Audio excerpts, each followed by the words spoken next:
2 Korintus 5 ayat 19 sampai 20. Kalau Vina dicepetin, saya juga bisa cepetin loh ya. 2 Korintus 5 ayat 19 sampai 20. Ini suratnya Paulus kepada. Cek tes. Baik, berikut firman Tuhan dari 2 Korintus 5 ayat yang ke-19 dan yang ke-20. Ya. Sebab Allah mendamaikan dunia dengan dirinya oleh Kristus dengan tidak memperhitungkan pelanggaran mereka. Ia telah mempercayakan berita pendamaian itu kepada kami. Jadi kami ini adalah utusan-utusan Kristus, seakan-akan Allah menasihati kamu dengan perantaraan kami. Dalam nama Kristus kami meminta kepadamu, berilah dirimu didamaikan dengan Allah. Iya. Surat ini surat Rasul Paulus kepada jemaat Korintus. Kata berilah dirimu didamaikan, kesannya itu seperti untuk orang yang belum menerima Kristus sebagai juru selamat atau belum Kristen. Kesannya kan gitu toh. Kalau orang didamaikan tuh terimalah Yesus sebagai juru selamat. Tapi kalau kita lihat kenyataannya, orang-orang Korintus ini ketika menerima surat ini, itu sudah Kristen atau sudah jadi jemaat. Sudah jadi jemaat. Tapi kenapa Rasul Paulus mengatakan hal ini? Bahkan di surat Rasul Paulus bahkan ini surat Rasul Paulus yang kedua. Kan 2 Korintus toh. Berarti surat Rasul Paulus yang kedua. Mereka sudah jemaat, sudah Kristen. Orang-orang Korintus ketika menerima surat ini sudah Kristen. Coba kita lihat di 2 Korintus 1 ayat 1. Jadi mundur ya. Mundur ke depan. 2 Korintus 1 ayat 1. 2 Korintus 1 ayat yang pertama. Salam dari Paulus yang oleh kehendak Allah menjadi Rasul Kristus Yesus dan dari Timotius saudara kita kepada jemaat Allah di Korintus dengan semua orang kudus di seluruh Akaya. Ya, kepada jemaat Allah di Korintus. Kalau dikatakan jemaat Allah di Korintus berarti dia sudah Kristen kan? Ya, sudah menerima Yesus kan? Sudah menerima Yesus. Tapi kenapa Rasul Paulus ngomong seperti ini? Hendaklah dirimu didamaikan, berilah dirimu didamaikan dengan Allah. Ini menandakan bahwa hal ini bukan pertama kali orang Kristus menerima Kristus. Konteksnya ini ya ayat tadi. Tetapi sudah menjadi jemaat, sudah mengerti Injil kebenaran. Tetapi hidupnya, kenapa hal ini dikatakan seperti itu? Tetapi mereka hidupnya tidak mencerminkan orang yang sudah berdamai dengan Allah. Mereka sudah terima Yesus, sudah Kristen, sudah jemaat, dikatakan jemaat. Tapi mengapa Rasul Paulus mengatakan bahwa berilah dirimu untuk didamaikan dengan Allah? Karena Rasul Paulus melihat bahwa mereka hidupnya tidak mencerminkan hidup yang berdamai dengan Allah. Jemaat Korintus. Jadi peristiwa berdamai itu bukan peristiwa sesaat ketika pertama kali terima Yesus, bukan. Harus ada kelanjutan perdamaian itu. Kok bisa begitu, Pak? Berdamai itu bukan hanya peristiwa di awal saja, tetapi dalam perjalanan seterusnya. Bahkan semakin harmoni. Harmoni. Kalau harmoni itu biasa dipakai dalam musik ya. Musik itu kalau harmoni satu sama yang lain itu nadanya saling mendukung, saling mengisi. Itu yang mendengarkan itu nikmat, indah, enak didengar. Kalau rumah tangga itu mengalami problem, itu tidak enak dipandang, tidak enak didengar. Ya Pak ya? Iya, gak enak. Tapi kalau kita lihat rumah tangga itu harmonis, ya, itu enak dipandang. Seharusnya hubungan manusia, harusnya hubungan jemaat, bukan manusia, jemaat dengan Allah itu harusnya demikian. Saling menikmati. Kalau keluarga itu harmonis, suami menikmati, istri menikmati, anak-anak menikmati. Bayangkan kalau sebaliknya, kalau tidak harmonis, mereka tidak menikmati, kacau. Demikian hubungan kita dengan Allah.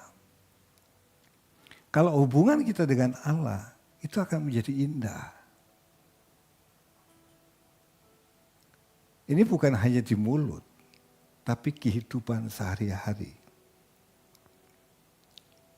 Mami agak keras sedikit apa Mam?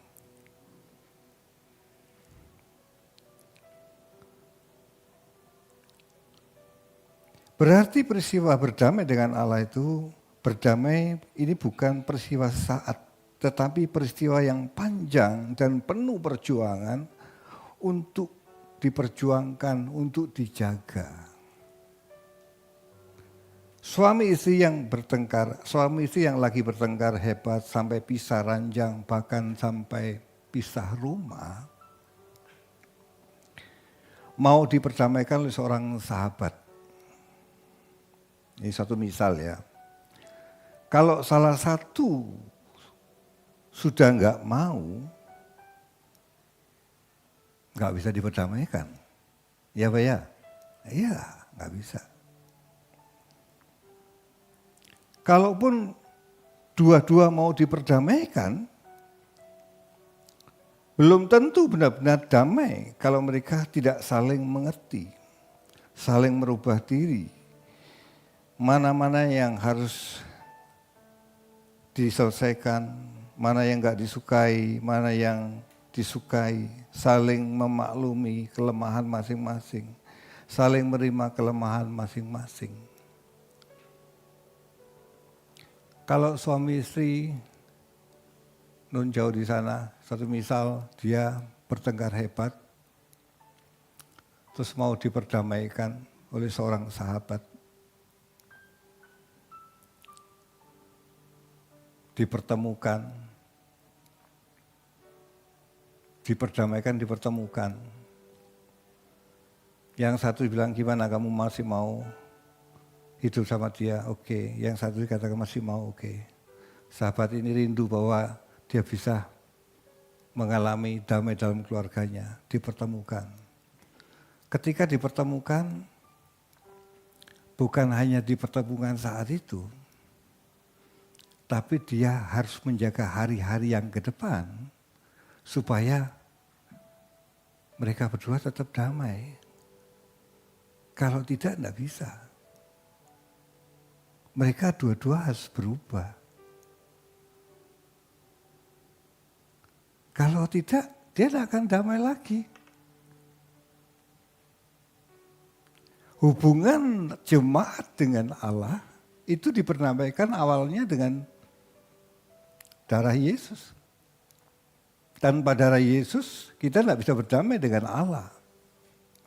Karena dosa kita. Dia yang tanggung segala akibat dosa. Tapi di dalam diri kita ada, setelah terima Yesus kan kecenderungan dosa itu tidak hilang begitu aja. Butuh proses untuk menyelesaikannya. Nah, ketika kita sebagai jemaat berjalan dengan Allah, pertanyaan gini, apakah kita berdamai dengan dia dalam perjalanan itu? Dengan keadaan kita yang cacat itu. So, Anda coba bisa bayangkan Anda berjalan bersama dengan seseorang yang orang itu suka melukai, ngomong tuh nyelekit, melukai.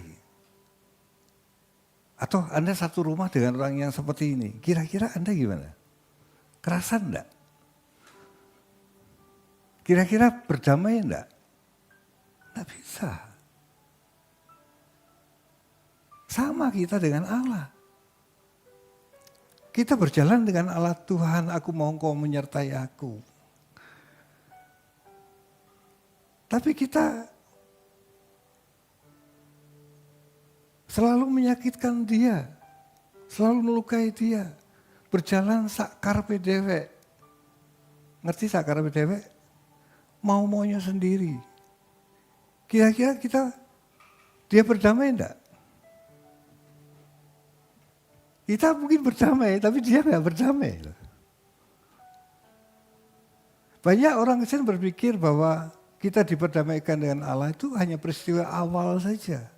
Tidak. Harus dalam perjalanan itu harus berdamai. Kenapa? Karena keadaan kita itu cacat. Terus gimana Pak dengan kecacatan kita? Tuhan kasih fasilitas. Akui dosamu. Barang siapa mengaku dosa, ia setia dan adil dan dia akan mengampuni. Kita terbuka. Bulan lalu saya sampaikan tentang terang Tuhan, berjalan dalam terang Tuhan. Ketika Tuhan menerangi hati kita melalui firman, melalui hadiratnya, melalui Roh Kudusnya. Dia bukakan rahasia dalam pikiran kita untuk mengerti firman Tuhan. Dan ketika kita mengerti itu, dan ketika kita diberitahu lewat peristiwa, keadaan kita, oh masih marah, oh masih tersinggung, oh masih mata keranjang. Tuhan akan ngomong melalui Roh Kudusnya. Dan ketika kita tahu keadaan kita, apa yang kita lakukan? Tuhan mau rendah hati untuk kita mengakuinya. Tuhan, ampuni Tuhan. Aku kata-kataku tadi itu enggak seharusnya ngomong seperti itu pada orang ini. Aku merendahkan, walaupun orang itu enggak tahu. Tapi Roh Kudus kasih tahu kita. Makanya Tuhan ngomong seperti ini, aku mengasihi orang yang rendah hati, tapi aku membenci orang yang congkak. Rendah hati untuk mengakui keadaannya ketika terang Tuhan menerangi. Pak, Bu, kita itu sering kalau dikasih tahu kotornya kita oleh mungkin istri, teman, atau anak bisa ngasih tahu sama orang tua atau sebaliknya. Apalagi kalau anak ngasih tahu orang tua, itu merasa orang tua itu kan gengsi. Iya Pak ya? Iyalah. Gengsi untuk ngakui bahwa itu salah.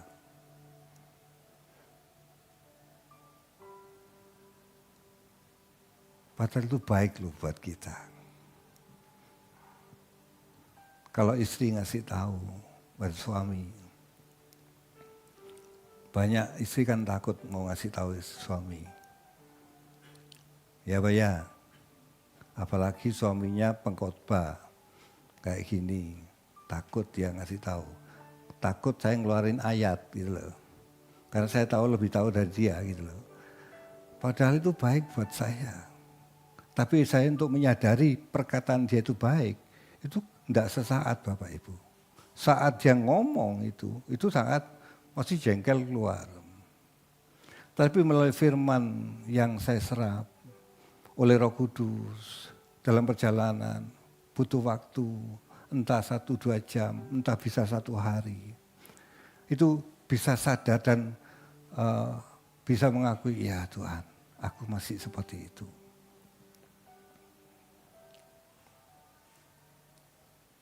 Dan bilang, terima kasih tadi nasihatnya buat aku.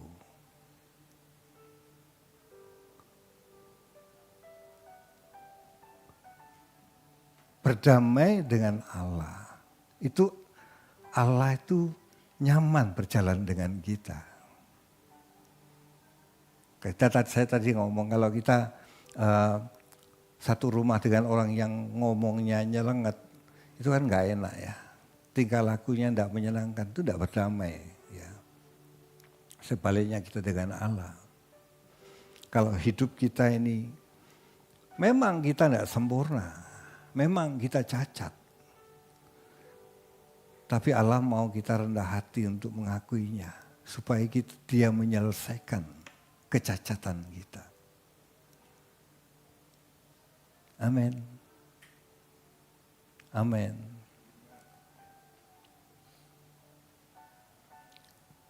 Tuhan kasih fasilitas semua buat kita, tapi kita mau di dalamnya enggak. Hal berdamai ini perlu diperjuangkan dan berjuang masing-masing pribadi untuk menjadi dewasa. Hanya orang yang dewasa berjalan dengan Tuhan, Tuhan merasa nyaman.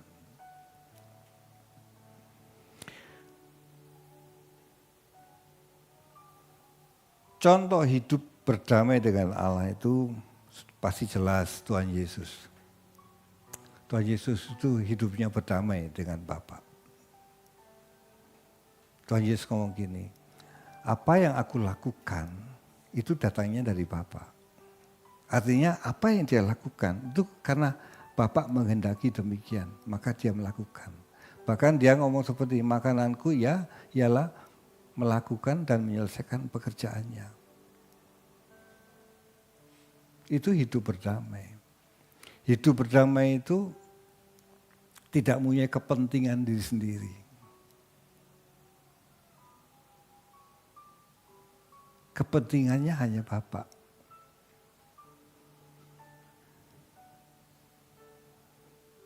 Kepentingannya hanya Bapa.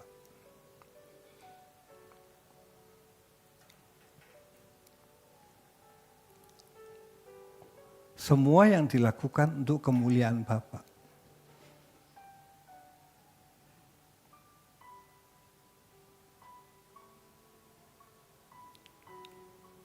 Baru bisa berdamai dengan Allah. Kalau masih ada kepentingan diri sendiri, kita belum berdamai dengan Dia.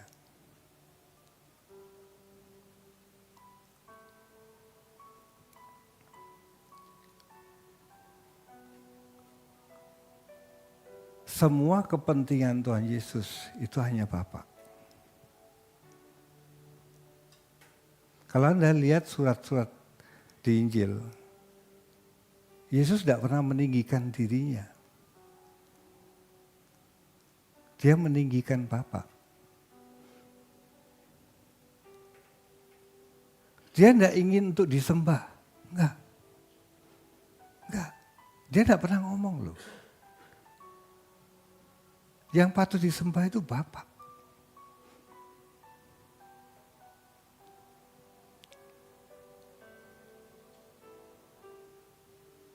Yang disembah itu Bapa. Yesus yang ngajarin demikian. Dia tidak ngajarin sembah aku. Enggak. Sembah Bapa. Kalau kita lihat hidupnya Tuhan Yesus pagi-pagi untuk berdoa. Dia tidak ingin liturginya, bukan. Dia cari Bapa. Karena dia butuh Bapa. Hidup yang dicontohkan itu sebetulnya sudah jelas bahwa kita disuruh mencari Bapa seperti dia mencari Bapa.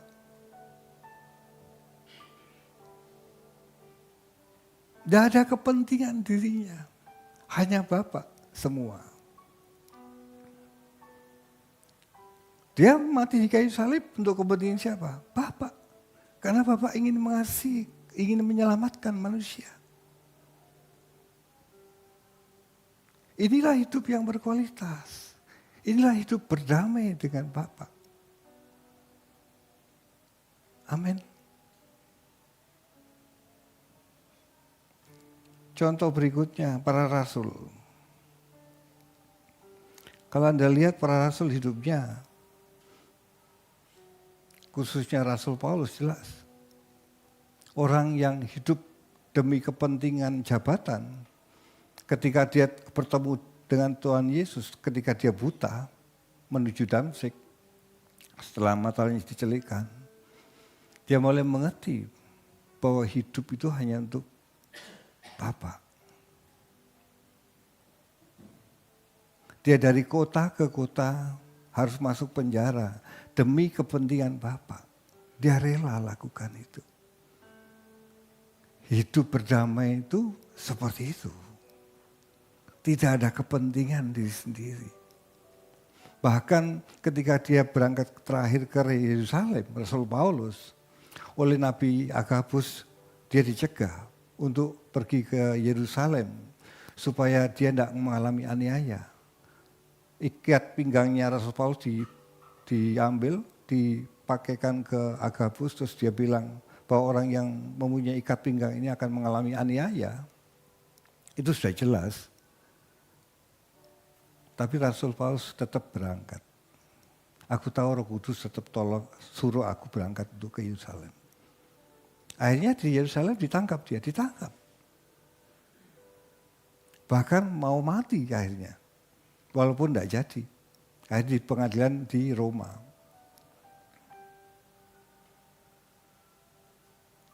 Orang yang mau hidup berdamai, itu tidak ada kepentingan Bapak Ibu. Kepentingannya Bapak. Hidupnya benar-benar all out sama Tuhan.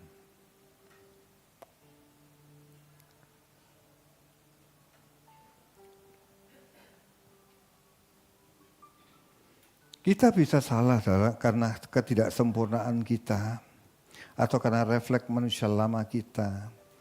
Tapi kita harus memiliki kepekaan, yaitu hidup di dalam terang. Jika itu salah, ya harus kita selesaikan dan kita akui dengan rendah hati. Dan Allah telah memfasilitasi oleh darah Yesus, dan tentu kita harus berjuang untuk berubah. Coba kita baca ayatnya di 1 Yohanes 1 ayat 7 sampai 9.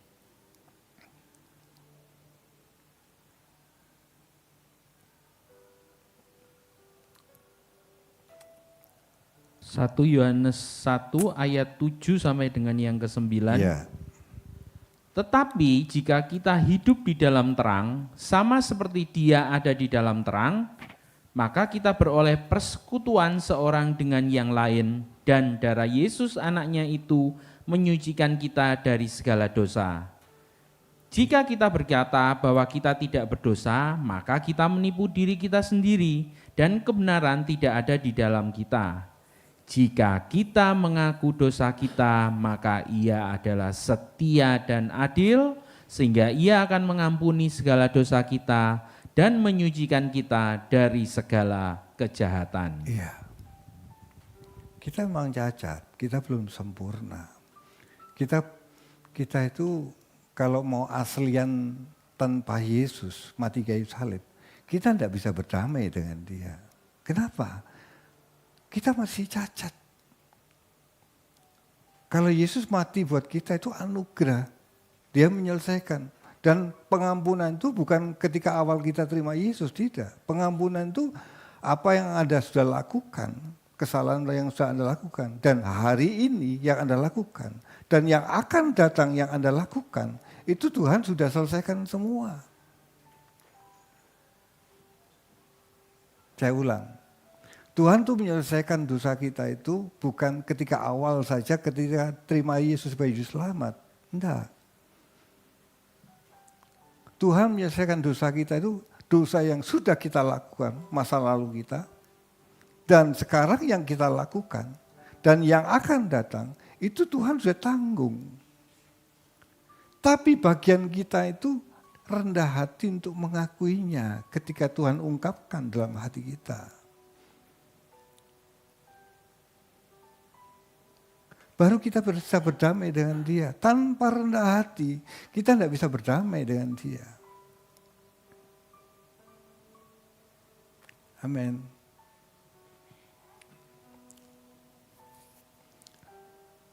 Satu Yohanes 2, 1 sampai 2, Pak Menlu. Silakan dibaca.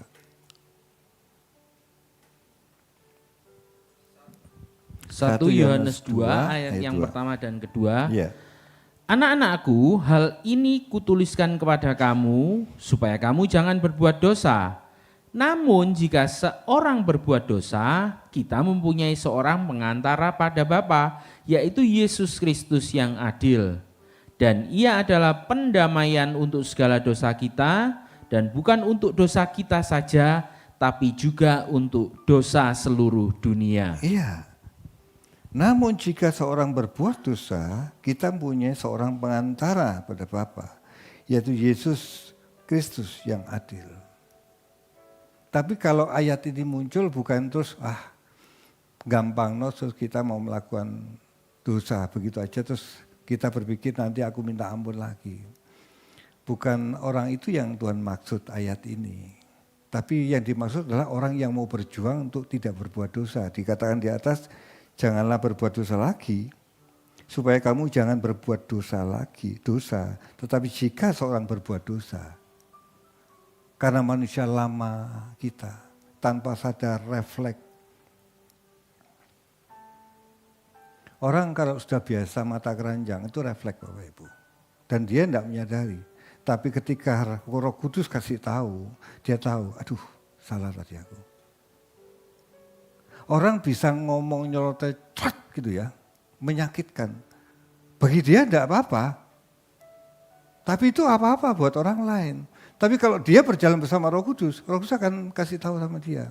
Ngomongmu tadi itu salah, menyakitkan.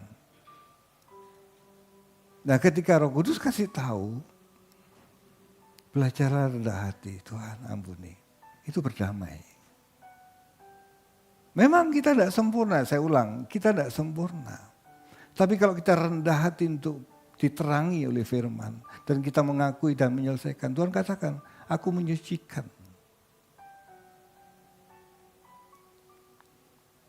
Amin Bapak Ibu.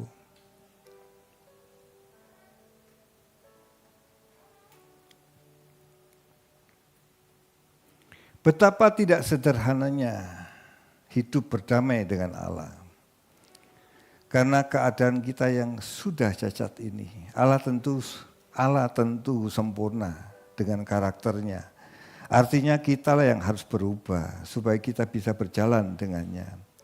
Hubungan suami istri yang harmonis itu tidak lepas dari kepekaan masing-masing terhadap pasangannya. Dan kepekaan itu dibangun dari keintiman. Sama dengan kita. Kita berjalan berdamai dengan Allah itu butuh kepekaan. Dan kepekaan itu dibangun dari keintiman. Keintiman dengan Allah.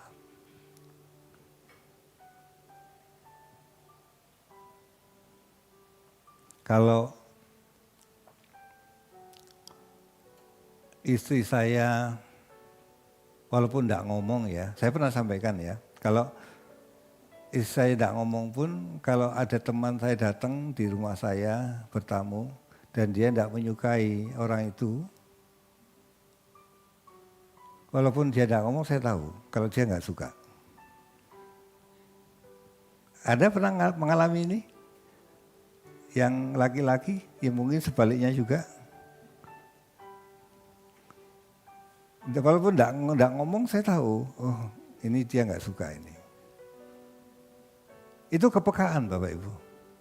Dan kepekaan ini tidak bisa dibangun pertama kali ketemu dengan dia. Enggak bisa. Sudah tahunan hidup dengan dia, baru mulai mengerti gerak hatinya gimana.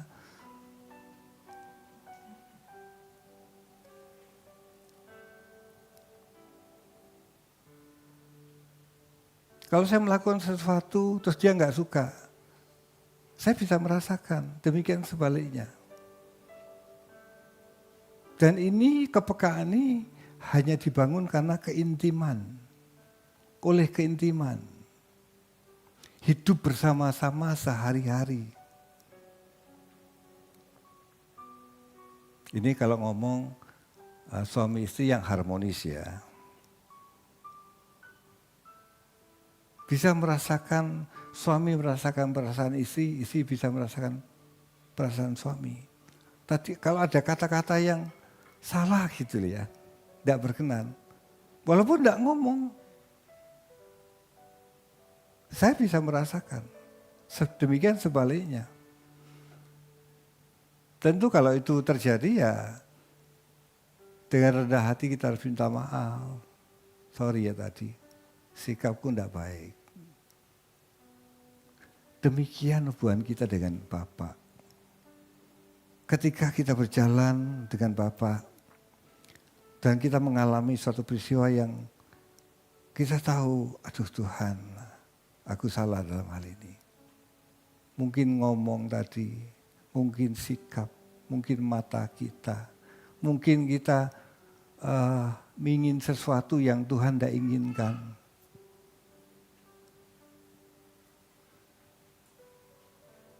Jadi dibangun dari kepekaan.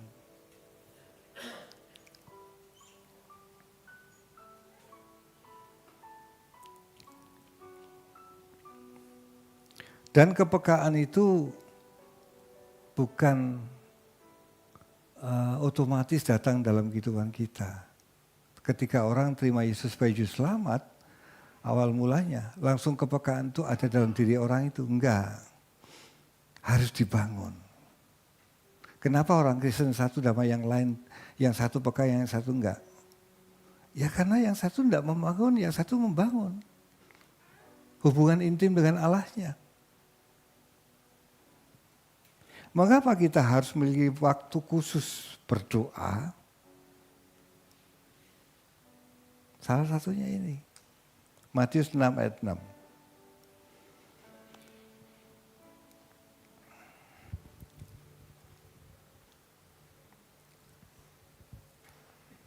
Matius 6 ayat yang ke-6. Ya. Demikian firman Tuhan, tetapi jika engkau berdoa, masuklah ke dalam kamarmu, tutuplah pintu dan berdoalah kepada Bapamu yang ada di tempat tersembunyi. Maka Bapamu yang melihat yang tersembunyi akan membalasnya kepadamu. Ya. Memang konteks ayat ini, perhatikan. Memang konteks ayat ini berdoa tentang jangan karena berdoa ingin dilihat orang. Konteksnya itu.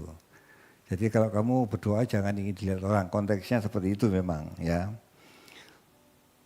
Tapi berdoa di tempat yang tersembunyi. Itu konteksnya. Tetapi mungkinkah kita berdoa tutup pintu kamar cuma 5 menit? Kan tadi kan suruh doa, tutup pintu, masuk kamar, tutup pintu. Di dalam kamar kan? Ya, tersembunyi.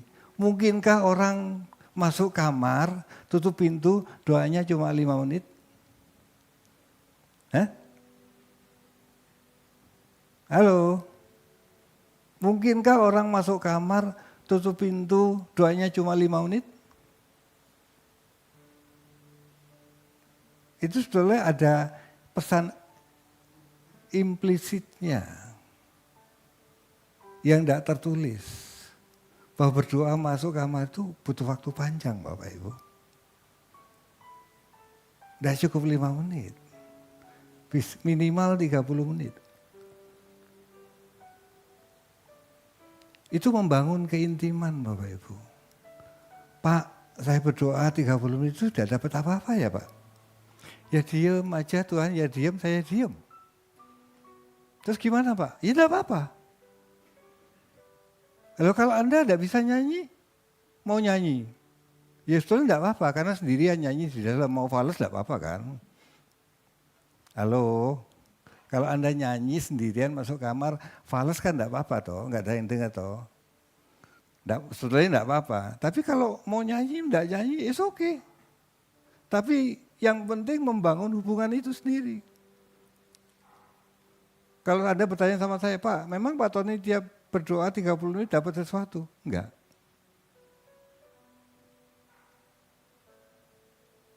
Tapi suatu ketika, saya merasakan dia hadir.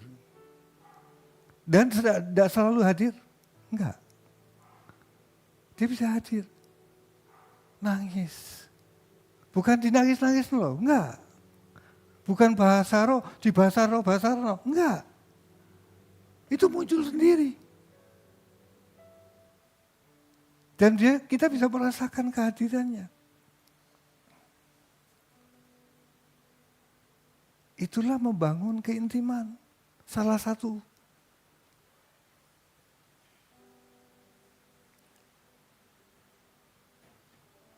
Pak, Bu, saya tiap pagi ikut doa pagi. Kenapa saya ikut doa pagi dengan orang lain yang korporat seperti itu banyak. Saya itu kurang disiplin orangnya. Makanya saya butuh sesuatu yang membuat saya disiplin. Tet jam 5, tet jam 5. Tet jam 4, tet jam 4. Supaya saya bisa ngikuti satu itu. Toh saya berdoa itu bukan kepada hamba Tuhan itu, enggak. Itu cuma sarana aja. Toh saya konsentrasinya kepada Bapa, kepada Tuhan Yesus. Enggak kemana-mana. Itu cuma sarana, lagunya itu cuma sarana aja. Kalau Pak David pernah ngomong, saya itu kalau mau berdoa, pernah dia pakai lagunya Stephen, saya lebih nyambung. Ya seperti itu.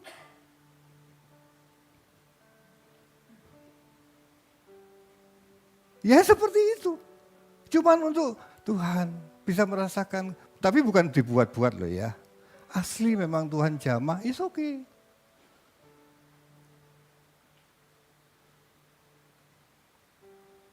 Pagi saya berdoa, supaya saya disiplin.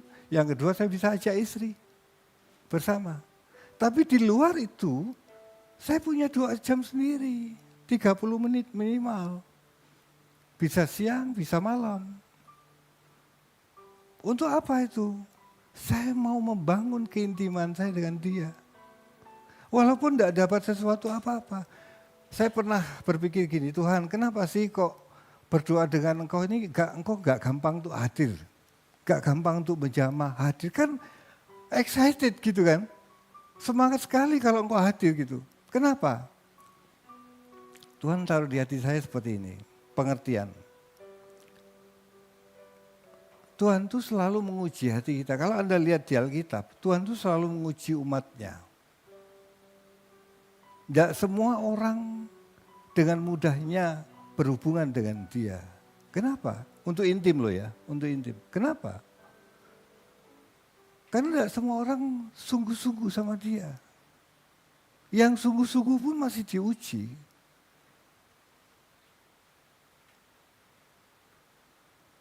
Kalau kita mau bisa bertemu dengan dia, walaupun bukan muka dengan muka, kita tidak bisa mungkin. Tapi mungkin dengan kehadirannya, terus dia ngomong, belum tentu kita melakukannya sungguh-sungguh, berani melakukannya. Masalahnya itu. Makanya Tuhan uji, seberapa serius kamu dengan aku. Seberapa serius kamu dengan kehendakku.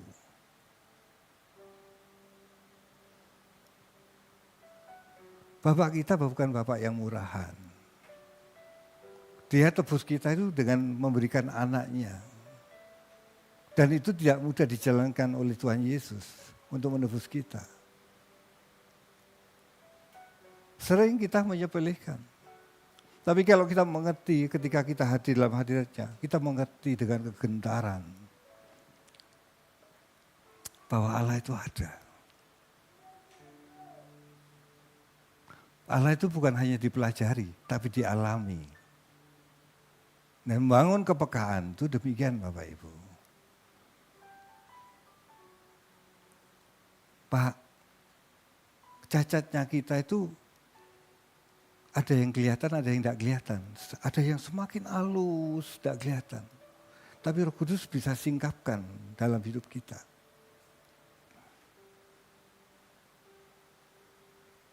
Semua orang punya sombong. Mau orang dunia, mau orang Kristen punya sombong. Apa bedanya orang yang anak-anak Allah sombong dengan orang yang bukan anak-anak Allah? Kalau orang luar, dia nggak tahu kalau sombong. Tapi kalau anak-anak Allah, bahkan sekecil apapun, sehalus apapun, dia tahu. Oh Tuhan ampuni aku. Ngomongku tadi itu tendensinya sombong. Walaupun tidak ada yang ngasih tahu. Siapa yang ngasih tahu? Roh Kudus.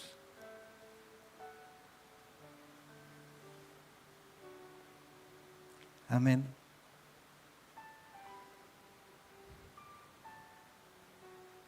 Memang jangan bangun pagi berdoa hanya karena rutinitas, jangan. Karena rutinitas itu menyebab manusia dalam hubungan yang sepertinya sungguh-sungguh, tapi ternyata itu fantasi. Seperti kita berliturgi itu bisa fantasi semua, tanpa hati yang sungguh-sungguh dengan Dia. Makanya Tuhan uji setiap hati kita. Saya pernah sampaikan di tempat ini, kalau orang melakukan rutinitas tanpa hati itu tanpa jiwa. Melakukan sesuatu tanpa jiwa. Kayak orang kalau Anda mau masuk Indomaret, pernah semua masuk Indomaret?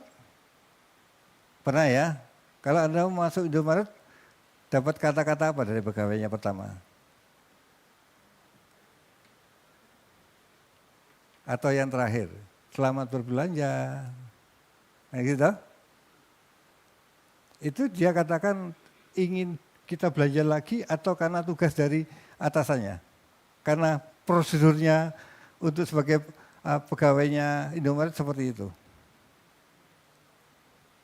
Itu dia berkata-kata tanpa jiwa. Kalau bosnya yang ngomong, dia ngomong, Pak belanja lagi ya, itu dengan jiwa. Karena dia ingin tokonya laku. Anda mengerti? Orang yang berliturgi, sekedar nyanyi tanpa hatinya dalam lagu syair itu dia sungguh-sungguh, dia hidup di dalamnya, itu tanpa jiwa, kayak pegawai tadi. Kita berliturgi sama, kita tugas hari ini, bahkan Vina tugas yang kedua ini, pasti nerdek pasti. Iya, tapi itu liturgi semua, kalau tanpa jiwa.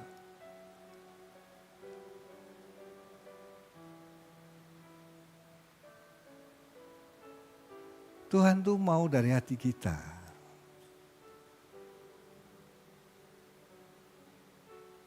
Pak, Bu, liturgi itu membahayakan. Bisa membahayakan, bisa menjadi baik. Membahayakan gimana? Bayangkan. Kita tiap minggu datang berliturgi tanpa kita sadari dosa kita, tanpa kita sadari perubahan kita belum berubah atau belum, sudah. Terus kita tidak menyadari akan keadaan hati kita. Hubungan dengan Tuhan sudah berdamai atau tidak. It's okay, cuek semua. Pokok saya minggu datang gereja, saya menyanyi, saya persembahan, dengerin khotbah, pulang, selesai. Saya sudah selesai. Tiap minggu lakukan itu ulang sampai umur 80 katakan, terus meninggal. Celaka enggak? Celaka loh Bapak Ibu. Jiwanya belum berubah. Masih duniawi, enggak pernah diperkarakan.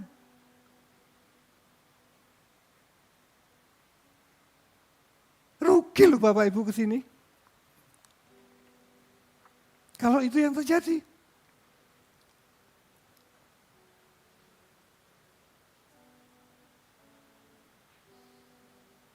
Pertanyaan gini, apakah kita sudah berdamai dengan Dia?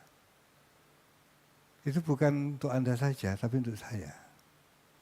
Apakah saya sudah berdamai dengan Dia dalam setiap langkah hidup saya? Apakah saya sudah menyenangkan Dia? Apakah saya ngomong seenaknya tanpa bersalah? Bahkan ngomong di medsos.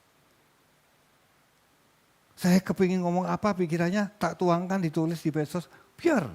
Saya nggak suka sama orang, tak keluarkan di medsos, biar. Supaya orang lain tahu. Itukah anak Allah?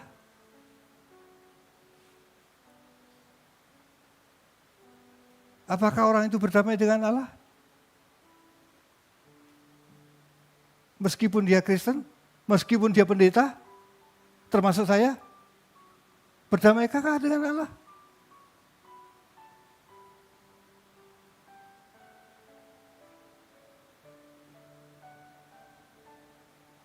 Ayo kita lihat batiniah kita.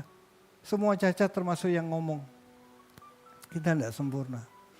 Tapi pertanyaannya, seriuskah kita dengan Dia? Dia mau ingin kita tinggal bersama Dia kelak. Tapi apakah kita hari-hari itu menyelesaikannya dengan dia? Kalau ada cacatnya Tuhan kasih tahu. Apakah kita rendah hati untuk mengakuinya, untuk menyelesaikan dengan dia? Dia sudah berikan fasilitasnya. Tapi apakah kita mau rendah hati untuk datang? Untuk menyelesaikan dengan dia.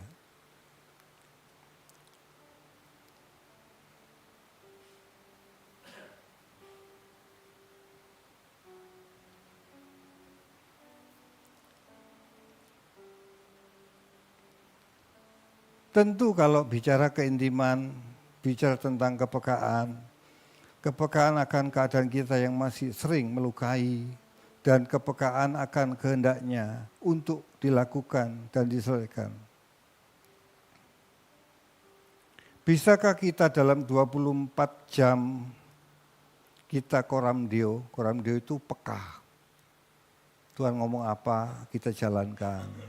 Kita hidup dalam hadiratnya. Kita hidup dalam tuntunan itu koramdeo. Perhatikan, bisakah kita dalam 24 jam koramdeo tanpa melatih diri untuk duduk diam menantikan dia dalam hadiratnya? Bisakah orang dengar dia ngomong tanpa kita punya hubungan intim dengan dia? Ngomong asal ngomong nyopros berat tapi tidak pernah menyelesaikan dengan Tuhan. Kira-kira orang seperti ini peka enggak? Dari tulisannya saya tahu kita enggak peka.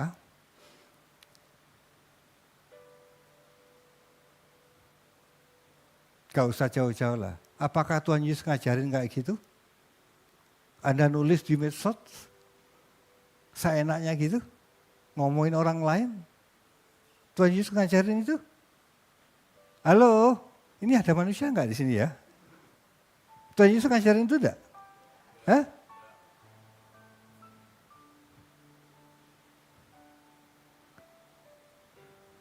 Saya yakin Tuhan enggak ngajarin itu. Bahkan Pak Eras ngajarin diam. Pak Eras difitnah, diam.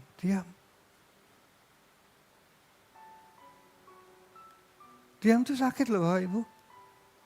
Kalau mengungkapkan di medsos itu kan melampiaskan, lego. Tapi diam itu kelegaannya cuma Tuhan.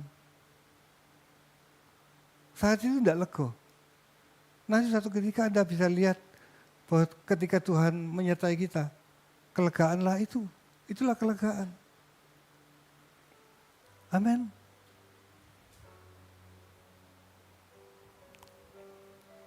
Kalau Anda tanya sama saya, loh Pak Tony enggak kepingin nulis di medsos seperti itu. Muncul lah. Ada. Saya ngomong sama Pak Andoko. Kemerungsung saya. Ada. Jangan dipikir enggak kemerungsung. Tapi saya tahu kebenaran, saya tahu mentor saya bilang diam. Saya diam. Nah.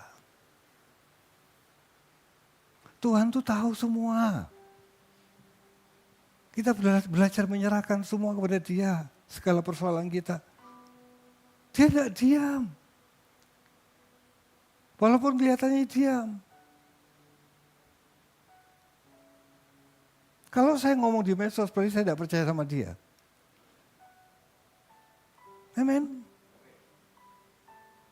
Orang yang punya hubungan dengan intim dengan Tuhan, dia akan jaga untuk berdamai dengan Allah.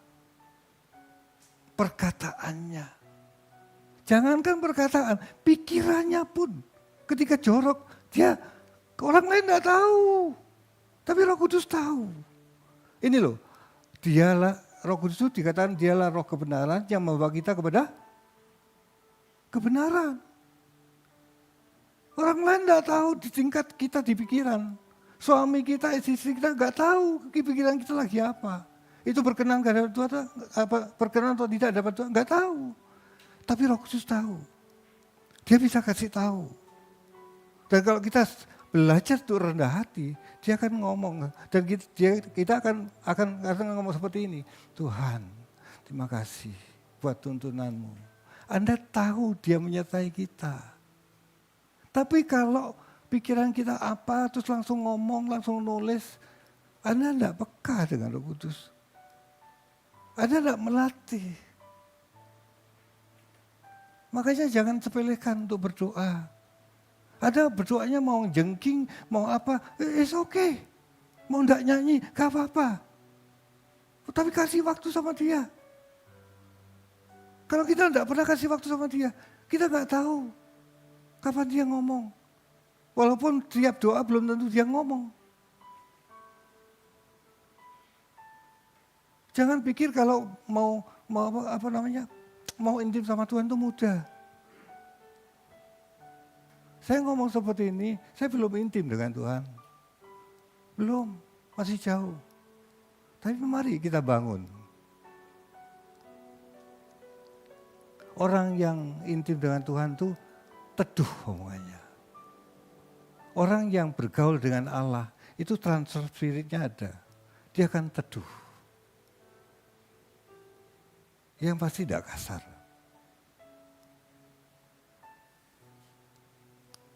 Amin. Loh Pak Tony kok marah-marah gitu? Semangat saya.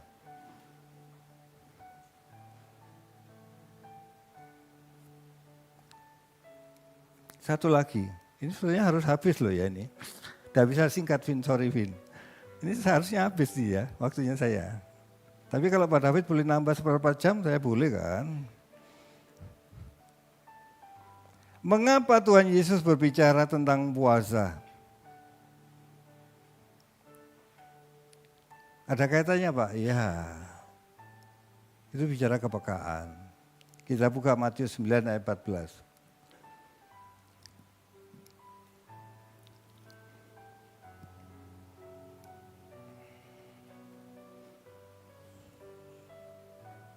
Matius 9 ayat yang ke-14. Dan 15.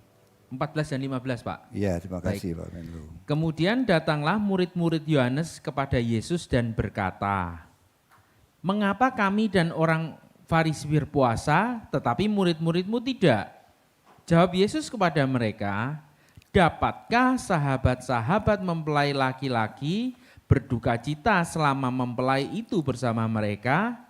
Tetapi waktunya akan datang mempelai itu diambil dari mereka dan pada waktu itulah mereka akan berpuasa." Ya, puasa dalam konteks ini itu supaya kita memiliki hubungan dengan Dia, connect, kepekaan untuk mengerti kehendaknya. Tuhan Yesus ditanyai ambil orang Farisi, kenapa murid-muridmu tidak puasa?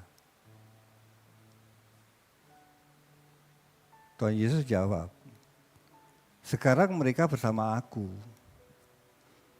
Jadi tidak perlu puasa. Nanti kalau aku sudah di surga, mereka perlu puasa. Ada ngerti maksudnya? Artinya puasa itu supaya dia connect dengan dia. Bertemu hatinya. Itulah keintiman.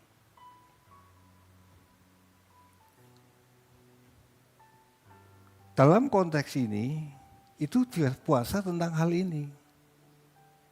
Puasa ingin bertemu dengan dia. Mungkin kita tidak bertemu muka dengan muka, tapi kita mau ingin mengenal kehendaknya. Bercengkerama dengan dia dari hati ke hati. Pak, saya tidak bisa puasa 24 jam. Tidak apa-apa. Orang kalau diabetes itu agak sulit untuk puasanya. Saya orang diabetes. Karena kalau terlalu puasa terlalu lama, dia belum berlatih, ngedrop, itu sudah tidak bisa sudah. Ngedrop kalau sudah gulanya dia di bawah 50, game Pak. 40, 30 game. Dia harus melatih. Mungkin 12 jam dulu, terus 14, 16, terus berikutnya terus, baru berjalan. Tapi terbatas biasanya. Tapi kalau yang tidak diabetes bisa, tapi bukan ukuran soal itunya, enggak. Tapi soal ingin bertemu dengan dia. Ingin berhubungan intim dengan dia. Dia lakukan puasa. Puasa itu ngerem, membelenggu daging kita. Supaya yang Yang bekerja itu roh kita.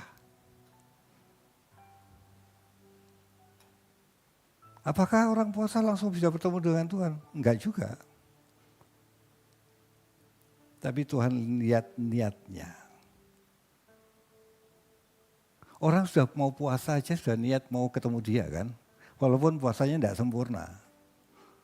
Orang mau puasa itu sudah mau niat ketemu Tuhan. Entah itu caranya gimana.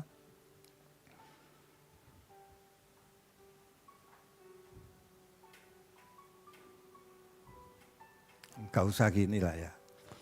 Tuhan itu mau hukum Niniwe. Tahu ceritanya?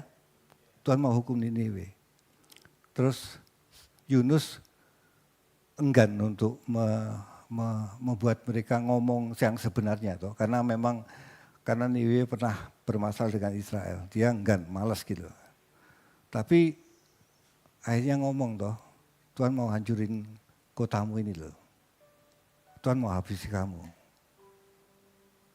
Orang Niniwe itu orang yang tidak tahu apa, tangan kanan sama tangan kirinya kalau nggak salah. Ya itulah pokoknya dia mau dihukum Tuhan. Terus pemimpinnya bilang, kita puasa. Bertobat, puasa. Hewannya puasa. Disuruh puasa. Tuhan dengerin enggak? Hah? Jangan persoalkan puasanya. Niatnya untuk bertobatnya itu loh. Kamu mau puasa 12 jam, tapi kalau kamu niat bertemu dengan Tuhan, Tuhan tuh senang. Orang Niniwe bukan orang Kristen loh. Gak usah pusing soal puasanya gimana lah. Tapi niatnya. Amin.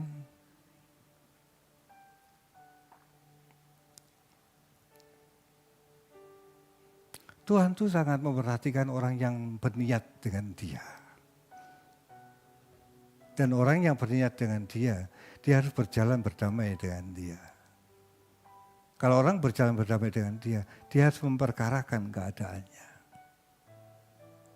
Sekali lagi kita cacat, tapi Tuhan kasih fasilitas. Darah Yesus menghapus dosa kita. Asal kita mau rendah hati datang kepada Dia untuk menyelesaikannya. Kita salah mungkin tulis